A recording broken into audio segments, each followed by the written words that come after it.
독서를 통해 더 나은 사람이 되고 싶나요? 독서를 통해 삶이 달라지길 원하시나요? 그렇다면 꼭 해야 할 것이 있습니다. 책을 읽는 순간에는 지식이 늘어나는 것 같은 기분을 느낍니다. 하지만 며칠이 지나면 책 내용이 거의 기억나지 않습니다. 읽은 책의 권수는 늘어도 머릿속에 남는 건 막상 별로 없는 거죠. 이때 필요한 것이 메모 독서법입니다. 책은 많이 읽었지만 삶의 변화가 없어 고민하던 어떤 남자가 눈으로만 하던 독서에서 기록을 하는 독서로 방법을 바꿨습니다. 좋은 구절에 밑줄 치기 시작했습니다. 읽으면서 들었던 생각이 날아가기 전에 책의 여백에 메모를 하고 책에 대한 생각만으로 독서 노트에 한 페이지를 채우게 되었습니다. 글이라고는 써본 적 없던 남자가 블로그에 글을 올려 300만 명의 방문자를 모으고 베스트셀러 작가가 될 수 있었던 것은 바로 메모 독서 덕분이었습니다.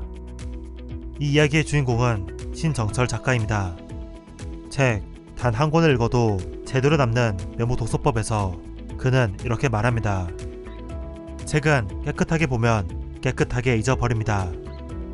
저자는 메모 독서를 해야 하는 이유를 다음같이 설명합니다. 1. 생각하는 독서를 하게 됩니다. 책을 읽기만 하고 생각하지 않는 사람은 책에서 효과를 얻을 수 없습니다. 저자의 말을 듣고 그 의미를 생각하고 내 삶에 어떻게 적용할 수 있을지 끊임없이 질문해야 합니다. 책을 읽으며 떠오른 생각과 질문을 책의 여백이나 독서 노트에 적으면서 생각하는 독서를 해야 합니다. 2. 글을 쓰게 됩니다. 머릿속으로 생각하는 것만으로는 부족합니다. 좋은 생각이 떠올랐다 해도 글로 쓰지 않으면 자기 것이 되지 않습니다.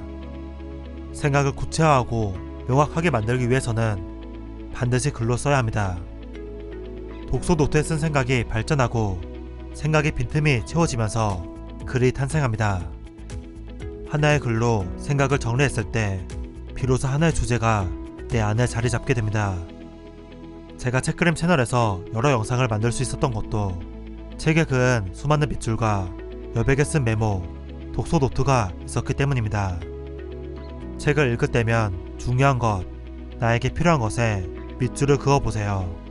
정보는 분류되었을 때 가치를 지닙니다. 책을 읽는 도중 좋은 생각이 떠오른다면 책의 여백에 바로 메모하세요. 여백에 생각을 붙잡아 두는 것입니다. 책의 내용에 나의 견해를 덧붙여도 좋고 저자의 주장에 반문해도 좋습니다. 정말 중요한 문장, 가슴을 울린 문장을 발견했다면 노트에 필사해보세요. 천천히 문장을 쓰다 보면 작가의 생각이 느린 호흡으로 느껴지고 내용을 깊이 이해하게 됩니다. 그리고 정말 좋은 책을 만난다면 나에게 질문을 던지고 삶의 힌트가 담긴 책을 만날 때면 글을 써봅시다. 책이 던진 질문을 따라가며 글을 쓰다 보면 책의 내용과 내가 결합되고 책과 삶이 연결됩니다. 새로운 곳으로 여행 갔을 때 우리는 여기저기 사진을 찍고 그곳에서의 나를 기록으로 남기고 싶어 합니다. 책을 읽는다는 것은 이전에 가보지 못한 새로운 세계를 여행하는 것과 같습니다. 그래서 단 한 권을 읽어도 제대로 남는 메모 독서법은 우리에게 이렇게 묻습니다. 새로운 세계를 탐험하면서 왜 기록을 남기지 않습니까? 좋은 구절에 밑줄을 치고 떠오르는 아이디어를 스케치하고 책의 내용에 나를 덧붙여 글을 써봅시다. 책그림이었습니다. 감사합니다.